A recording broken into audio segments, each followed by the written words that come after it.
There were no Marlboro terms of court being held after December 14th, other than a special Marlboro term of court that you were holding for a different case.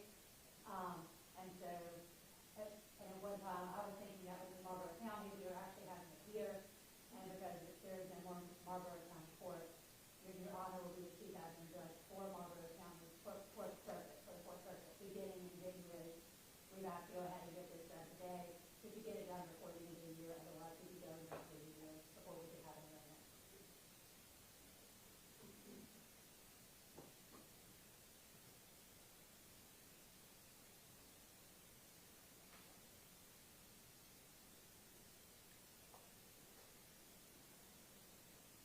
Cook, Ms. Lemon, y'all may come forward.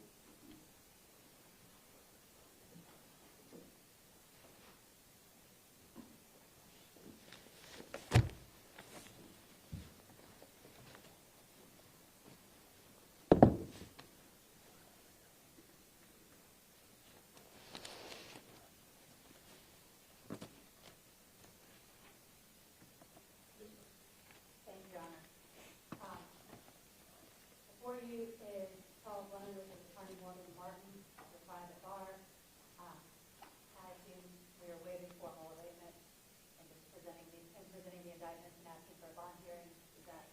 Mr. Martin, you discussed with your client the issue of venue.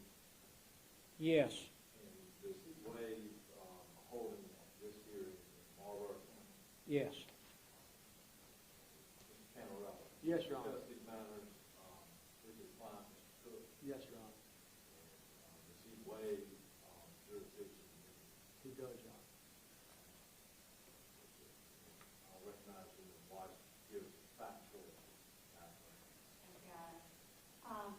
Mr. Lemon was charged in indictment 2021 DS 34-0600 with misconduct in office, common law offense, and 2021 DS 34-0601 with assault and battery of a high and aggravated nature. David Andrew Cook was charged in indictment 2021 DS 34-0599, assault and battery of a high and aggravated nature, and 2021 DS 34-0598 with misconduct in office. Your Honor, each of the defendants have been sent a copy of these indictments, and I hand these up to the court.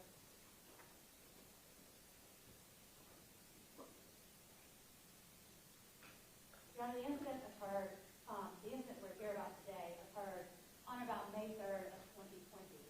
Darrell Johnson was arrested by the Marlboro County Sheriff's Office for assault and battery of a high and aggravated nature and transported to the Marlboro County Detention Center by Deputy Andrew Cook. Deputy Cook was met at the Marlboro County Detention Center by Sheriff Charles Lennon and two other law enforcement officers to assist in getting Johnson into the jail for booking. The detention center correctional officers began the booking process with Deputy Cook and Sheriff Lemon present with Mr. Johnson. And Johnson was uncooperative during that process. It was decided to put him into the holding cell until the booking process could be completed. When Johnson was taken to the holding cell,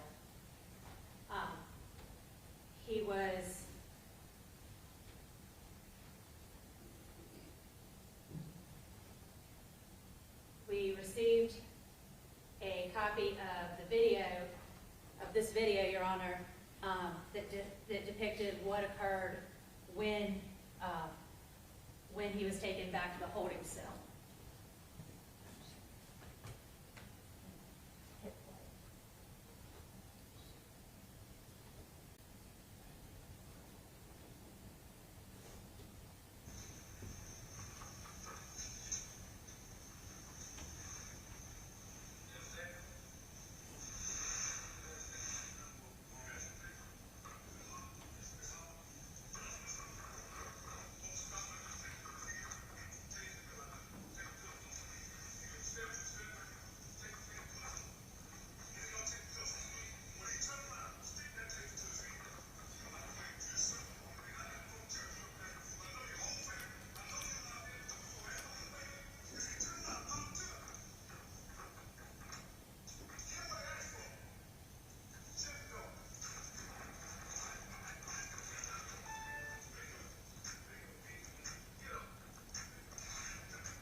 investigation.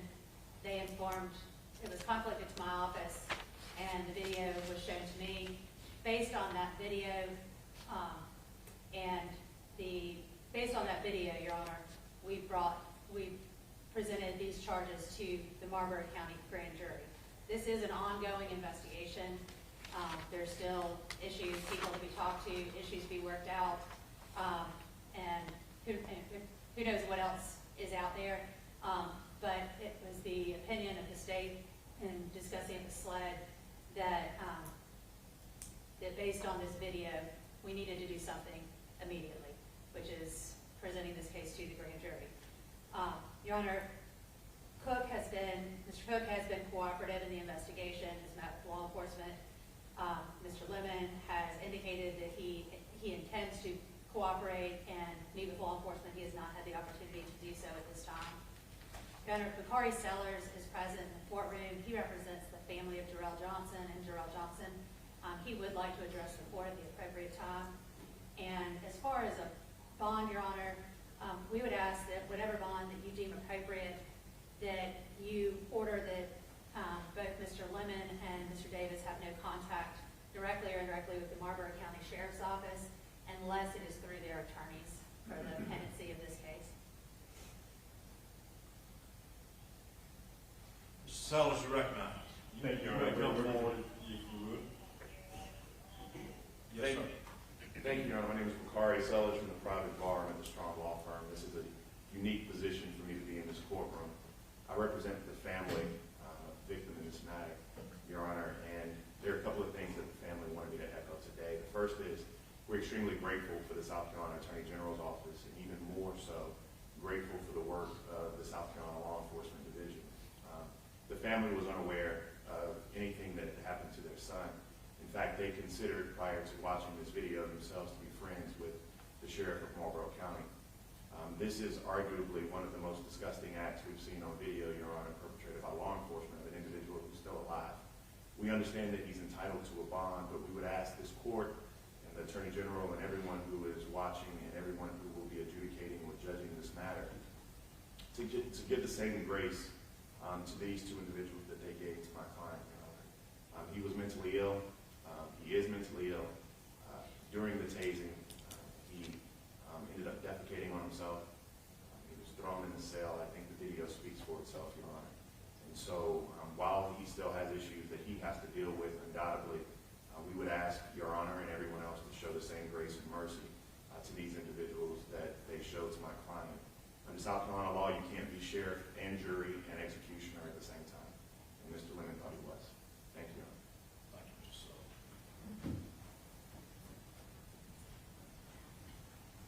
Your Honor, they have no prior records, and that's all I can say. Mr. Martin, you recognize. Well, Your Honor, if it pleases the court, first of all, let me say there was no execution involved here. And I had intended to say less than I am going to say because it seems that the Attorney General's office has shared this video with you and gave you a portion of the facts. And Mr. Sellers, who I respect, has given his client's side of the story.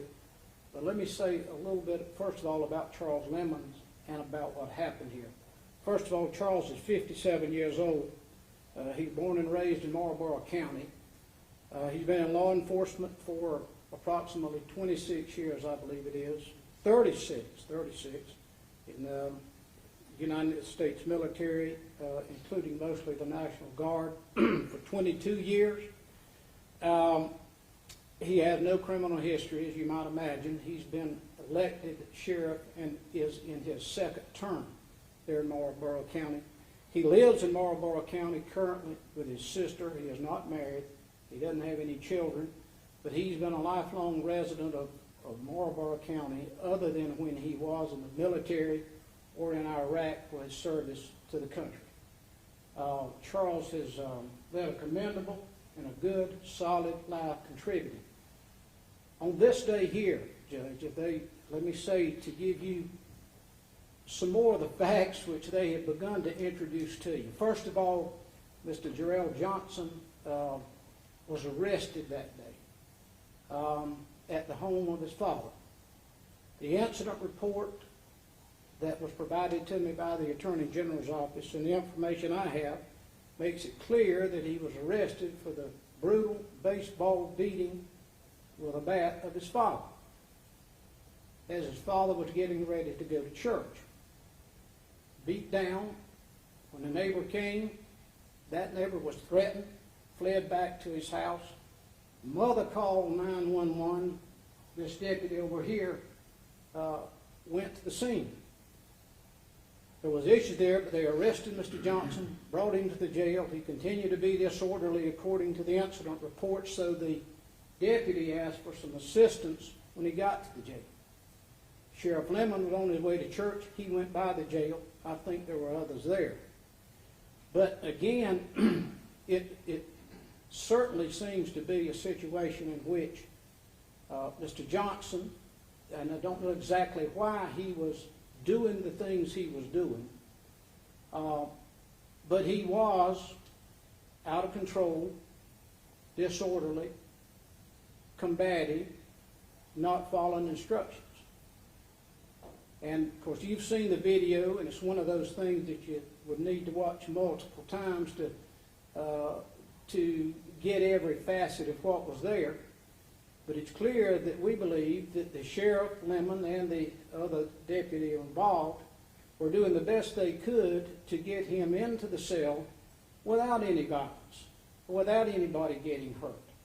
The taser is a non-lethal weapon given, or device, if you want to call it that. I don't think it's a weapon, given to law enforcement in order to try to maintain control, and that was used here. And I think the sheriff even said, you know, so that the inmate would know, arrestee, tase him if he doesn't go into the cell. And as soon as they take the handcuffs off of him, he puts a spin move on and goes towards the officers, and he's tased again. And that's when he's tased. So let me just say that again, Charles certainly takes the position that he's not guilty of assault and battery of a high and aggravated nature or misconduct in office. And that there is more than one side to this story. Obviously I don't have any idea at this time about the mental illness of Mr. Johnson or exactly what was happening with him that day. But I will say that in a jail setting, somebody's got to be in control. And the question is that going to be law enforcement, or is it going to be people who have been arrested and brought there? This is not anything I think that anybody wanted to happen, and I know the family of this young man are if they look at this video, are rightfully concerned. But there is the rest of the story that has to be considered. And we think that the actions of Mr. Sheriff Lemon were reasonable and necessary in the scheme of what happened. And I wanted to be sure that you heard our side of that story in as much as you heard the others. This young man was 6 foot, according to the incident report, 6'3", 250 pounds, and was as I have been told, a former NFL football player. He was a big, strong man. And so we would ask that the court certainly, in this case, set bail, a reasonable bail. I believe under the Constitution that he may well be entitled to a personal recognizance bail. But we'll be, obviously, that's within the court's discretion to look at all the facts and to decide. But he's not a risk to flee. He's not a danger to the community. He intends to be front and center just as soon as the state will bring this case to trial to defend himself. And so we would ask that you set a reasonable bail considering all the circumstances. Mr. Lemon, you've been charged with assault and battery of a high and aggravated nature and misconduct in office. How do you plead, and how do you wish to be tried? Not guilty, Your Honor. By the judge, Mr. Cantarella, you recognize. Yes, Your Honor. Your Honor, thank you for giving us the timely bond hearing. And I'll stick to what I think is mostly relevant right here today. Andrew's 26 years old. He's a lifelong resident of Marlboro County. His parents live in Marlboro County. They work in Marlboro County as well. He has limited financial resources. Nothing's wrong with his mental health. He doesn't have a prior record. There's no instance of violence anywhere that I can see in his past at any point in time regarding any situation. And for those reasons, I don't think he's is an unreasonable danger to the community in any way whatsoever, and certainly not a risk of flight, because he's never been arrested to be a risk of flight. He surrendered himself here today, and we just asked the court to consider a reasonable bond, whatever the court deems appropriate. I've informed him of all of his, if the court sees fit to give him a bond, he understands he's been law enforcement before, and he understands what his responsibilities would be insofar as the bond is concerned to give him. Thank you, Mr. Campbell.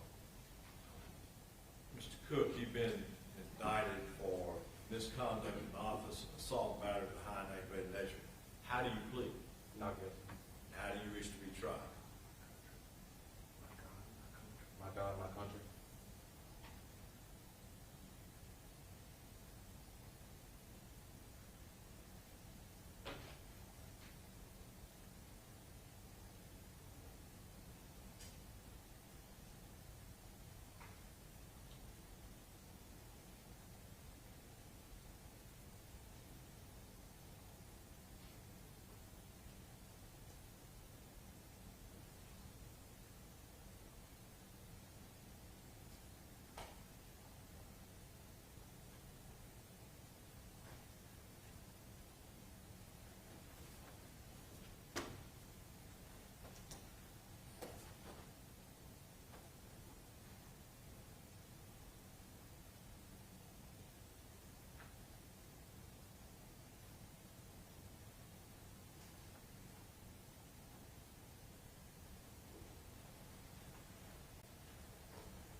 Taking into consideration the video, facts and circumstances of this case, and I'm going to set a $25,000 surety bond for Mr. Lemon and Mr. Cook. And it's going to be a surety bond requiring a professional bondsman to ensure their presence in court. There should be no contact with any agent of the Sheriff's Department, directly or indirectly, with the exception of communication through your respective attorneys. Good luck to you. Thank you, Judge.